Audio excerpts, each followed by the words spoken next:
Hey there, Fourth Trimester listeners. Our program today is proudly sponsored by Family Album, your secure haven for sharing baby photos and videos. Head over to the App Store today, search Family Album, one word, download the app, and start creating a legacy of love, one photo at a time.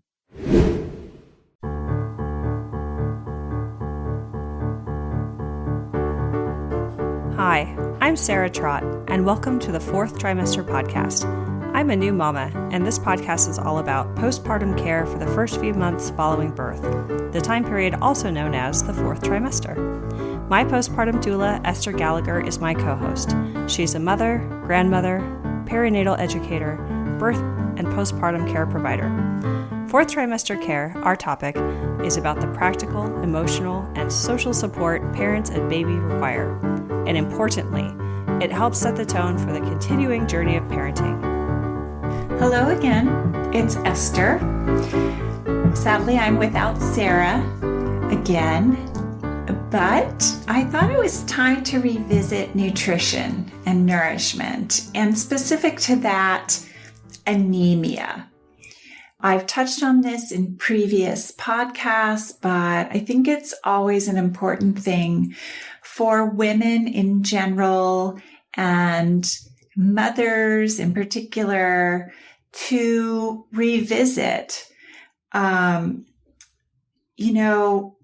women don't realize that they require about a 30% increase in their blood volume during pregnancy. And if that blood volume isn't well supported nutritionally, they will become anemic. They're sharing that blood supply with the growing newborn, and that growing newborn is going to need to set down a supply of iron in their own liver prior to birth that will last them 6 months. It's how we're made as human beings, probably mammals in general. And part of the reason is that milk is a rather low iron food. It's high in calcium and lots of protein and carbs and all that. But relative to our growth needs and our blood supply needs, it's low iron. And so babies get born with, hopefully, a good supply to draw from during their first 6 months before they start eating foods. This also protects them from botulism, because botulism likes to sort of set itself up on iron molecules. And so, it's important that babies actually aren't taking in a lot of iron in their first 6 months until their bodies are physiologically prepared to cope with all the kinds of things that might come into their mouth. So that iron rich, or I should like to say nutrient rich, blood building foods during pregnancy and in the postpartum recovery phase are very, very important. And I want to reiterate what builds a nice, strong red blood cell. What builds a nice, strong red blood cell is not only a good source of iron in the diet, but B12. B12 is very critical to building a good red blood cell. So if you're not getting adequate B12, or your body is not creating and absorbing B12 in appropriate amounts, then you will be anemic. Okay. Other things that go into a good red blood cell are the fat-soluble vitamins like vitamin E and A. So we need all of those. And of course, I know the vegetarians and vegans amongst you are tired of hearing this, and I don't blame you. But what's the food that has all of those factors in quantity? Red meat. So, if you're anemic and you can digest red meat, and there are those people who don't do so very easily, but if you're pregnant or postpartum, you probably should be looking for ways to get all of these nutrients and making sure that there's no impediment to absorbing them. So for some of us, we're actually going to maybe need to be tested for what's called pernicious anemia, which is when our bodies aren't absorbing B12 properly, right? So we may need to be supplemented with B12 intravenously, like get a shot, basically. So that's something. It's rare, but it does exist in the world, and it's important to know whether or not that's a problem. If you constantly feel exhausted and depressed, before you take Prozac, you might want to get yourself checked for anemia and get your B12 levels, your blood circulating B12 levels checked. Okay? So since I like to address this podcast not only to pregnant and postpartum parents, but those of us who would like to be in support of those wonderful people in our lives, how can we look at this and be sensitive to this particular need for blood building nourishment? Let's start by kind of looking over the sorts of things that might result from anemia. Okay, and we'll talk specifically to the postpartum period, but let's not neglect how important it is to be addressing these things proactively during the pregnancy, early, mid-pregnancy, and late in pregnancy. As I always say to my prenatal clients, even though you got checked mid-pregnancy, and if you were anemic at the time, probably put on an iron supplement, that iron supplement may have been very, very hard for you to digest, and perhaps you needed a different approach, a more holistic approach. And in any case, just because you're taking that supplement doesn't mean that at the end of your pregnancy, you will necessarily not be anemic. So it's not a bad idea at the beginning of your sort of the 6-week stretch before giving birth to check again and see how you're doing and whether or not you're building your blood supply the way that will be really, really important to you for giving birth and for your postpartum period. And remember, just because you go into labor not anemic doesn't mean you won't come out of labor anemic. If you have a blood loss that's significant, you may be starting your postpartum period anemic. And so we want to be mindful of blood building our whole lives.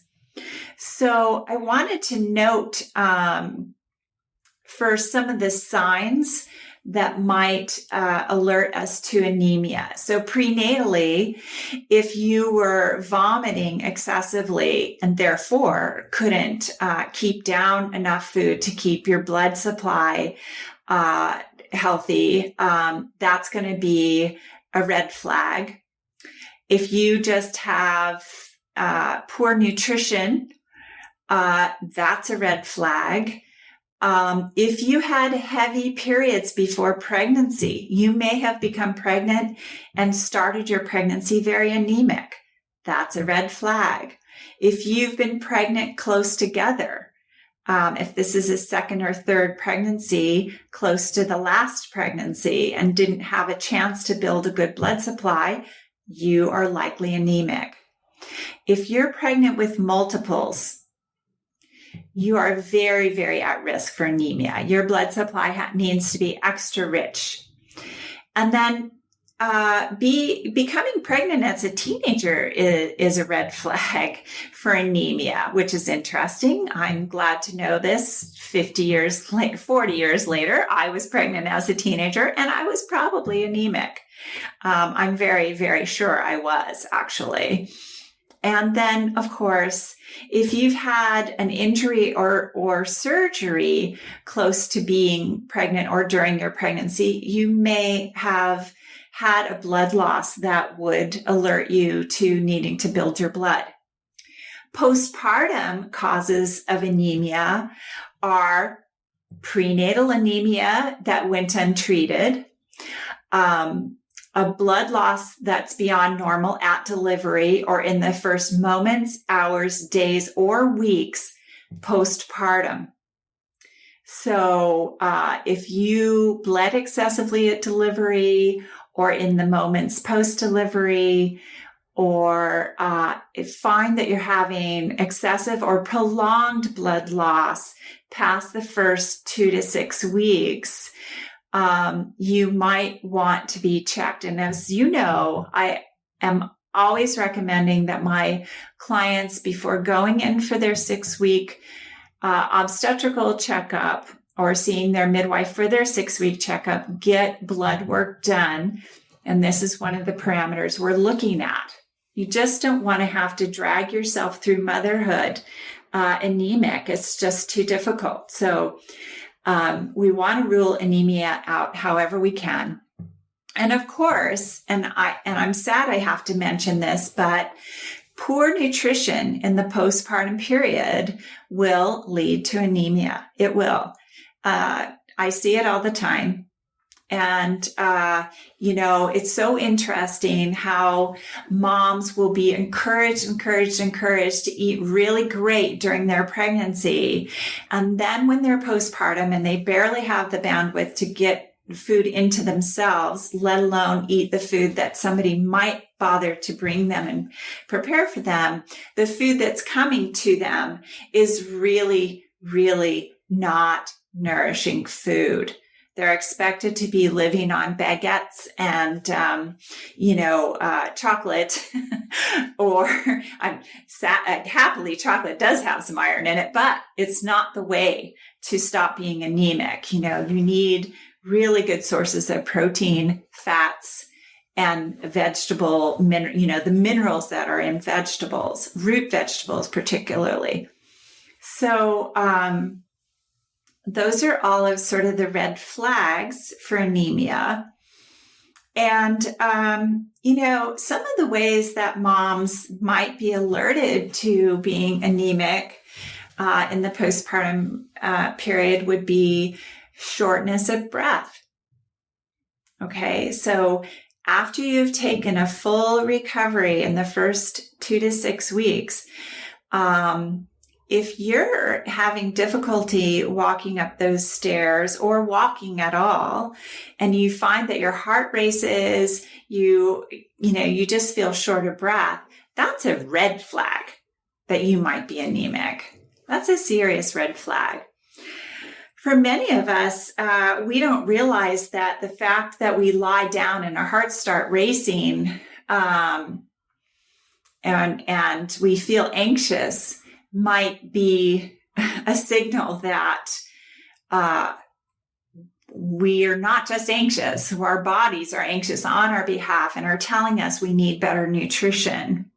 So, mild sleep disorder might be a sign that you're anemic, even though this isn't a typical pink flag that is sent out.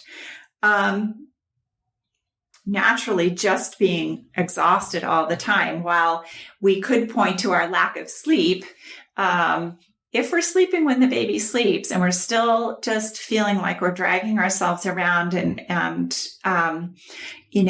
just have very limited physical resource, we certainly need to be addressing this. So how do we get better nutrition to address anemia? Of course, I said red meat. It would be nice if that red meat is accompanied by root vegetables, leafy greens in massive quantities, usually cooked if possible, and with a source of vitamin C, citric acid, or vinegar. So something that's rich in vitamin C is going to help us absorb the iron and B12 that we need from our foods. Hey, fellow parents, can we take a moment to reflect on the joyous chaos that is parenthood? You know those days when our hearts swell with love at the sight of our little ones and we're bursting at the seams to share every adorable moment with the world. But let's be real. Some things are better kept in the family, and your loved ones who matter the most aren't always close by, and they might not be that tech-savvy either. So how can you easily share your baby's beautiful growth with loved ones while keeping your precious memories secure? I remember the frustration of trying to use some of the big tech photo solutions, only to find they fell short of what I needed. That's when I stumbled upon something truly remarkable, the Family Album app. The Family Album app was created to give parents a secure and easy way to share photos and videos with loved ones. It's an orderly and totally secure haven for your family's personal memories. I love that there's no third-party ads, no unwanted eyes, unlimited storage, and that it's totally free. So to all the parents who are out there still trying to use other messaging apps for your kids' photos, it's time to level up your family photo game with a free photo sharing app. Head over to the App Store today, search Family Album, one word, download the app, and start creating a legacy of love one photo at a time.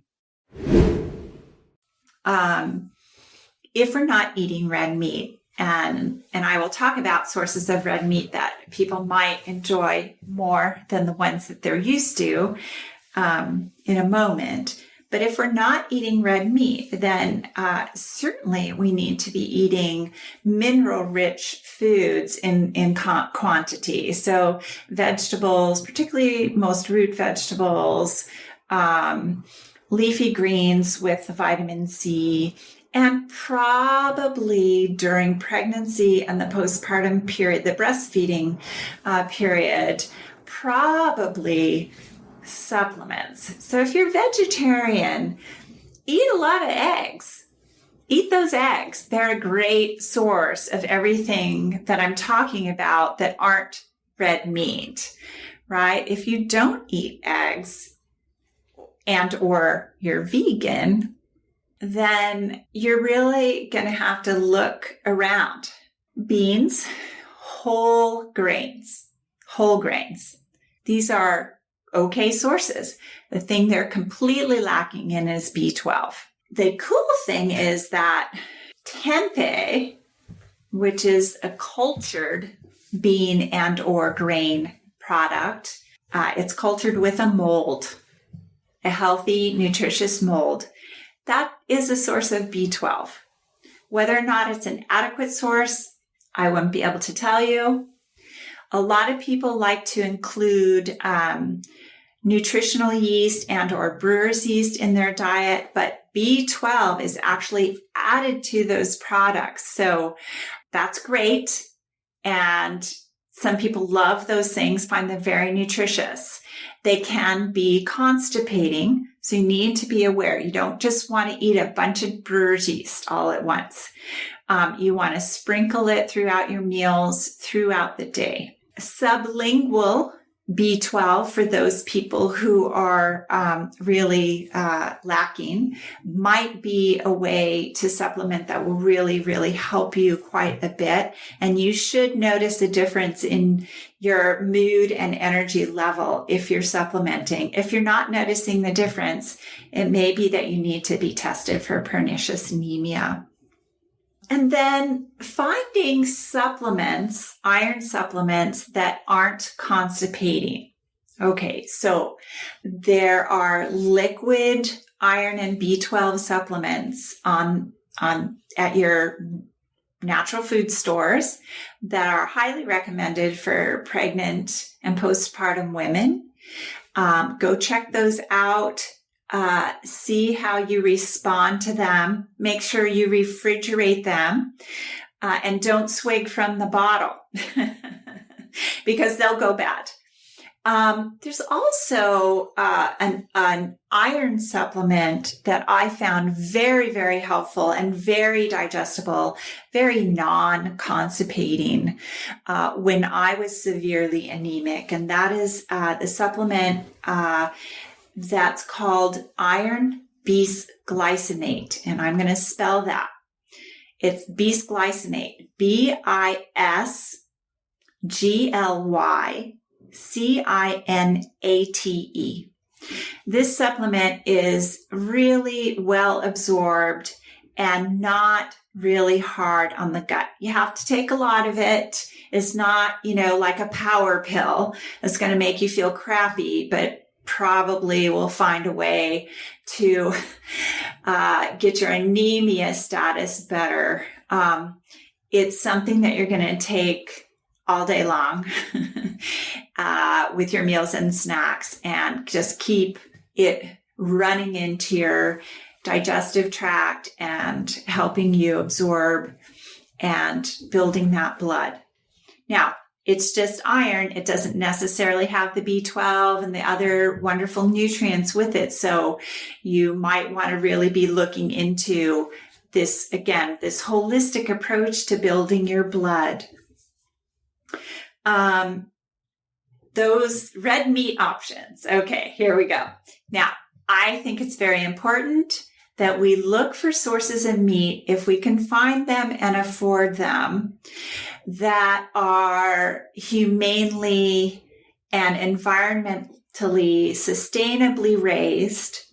And the reason for that is selfish. I think that the quality of meat, the levels of potential toxins in that meat is way better, way low.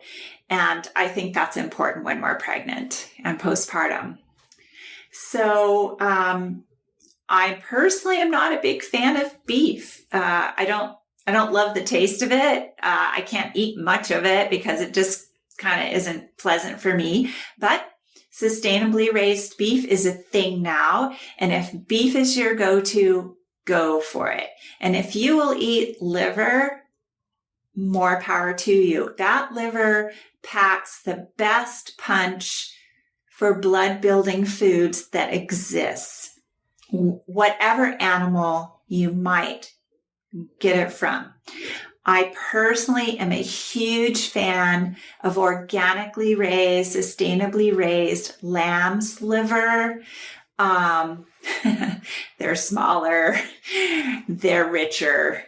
Lambs eat a lot of good stuff, not just grass. And so I like the idea that they're eating more of a holistic diet if possible. But any animal that produces red meat. Now, if you just can't stomach red meat, but you'll eat poultry, then you should be eating those thighs. Forget that breast meat. It's kind of nice, but really those thighs are going to pack just such a better punch. Also, when you buy a whole chicken, make sure they've left the liver and heart. And if you're the pregnant person, if you're the postpartum person, somebody should prepare those really deliciously for you. And those are yours to eat.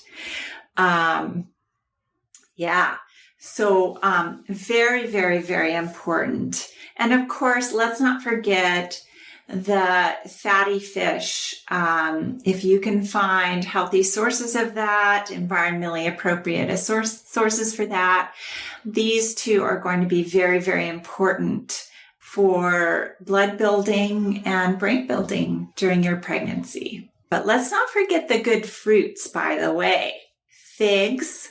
Now, I don't want pregnant moms and postpartum moms living on fruit, as you know. I think it should be a treat, but if we're giving a treat to somebody who we know needs to build blood, the treat should not be sugar.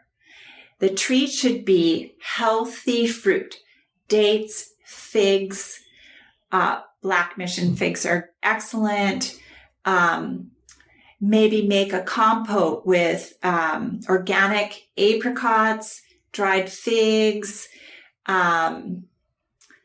raisins, a little bit of cinnamon, and some lemon juice, and stew that up till it's nice and soft and easy to digest and hydrating. And give that to that new mom on a little bit of ice cream, maybe here and there, or just on her oatmeal in the morning. Okay. And so that's the way to get a little bit of sweetness into this mom's diet. And don't forget, when we're eating those strong proteins, that we need good stomach acid to properly digest them. So moms, do lightly salt your foods so that you can actually produce the hydrochloric acid that will break them down appropriately and help you absorb all the nutrients. Okay? All right. So I hope everyone's well. I hope those of you who see yourself as care providers understand why it's important to bring new parents nourishing, blood-building foods, and that when you bring those foods over, you will feel really good about how you are helping those new parents fortify themselves for the very, very intensive time they're spending being new parents for that new baby. All right. Well, there we go. Hopefully, you'll take the time to visit our website, fourthtrimesterpodcast.com, our Facebook page, Fourth Trimester Podcast, and our Patreon page, and consider supporting us with your donation and subscription. We love bringing you our knowledge and wonderful guest interviews and sometimes fun and hilarity. And we love hearing from you at our website and on our Facebook page with comments. And we hope to be able to continue bringing you shows that we hope you find valuable. All right. Well, take care till next time. Love you all. This is Esther Gallagher. Bye-bye.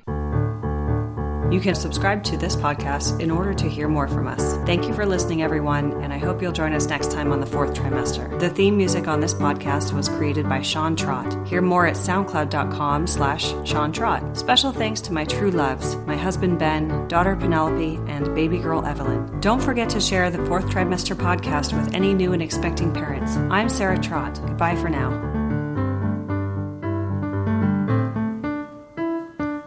Hello again, bicycle man. I know you're doing all that you can. I wrote the song, simple and true.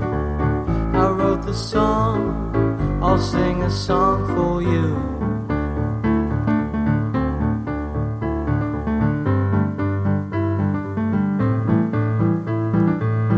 You got your wheels, you got your gears. You ride around town without any fear. You got your pedals, you got your brakes. You always wear your helmet for safety's sake.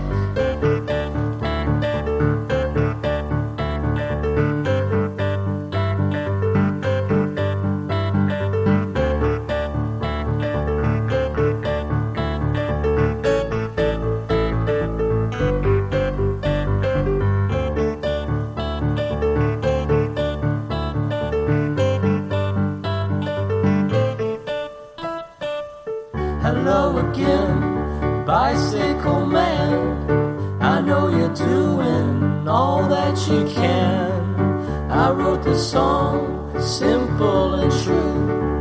I wrote the song, I sing a song for you.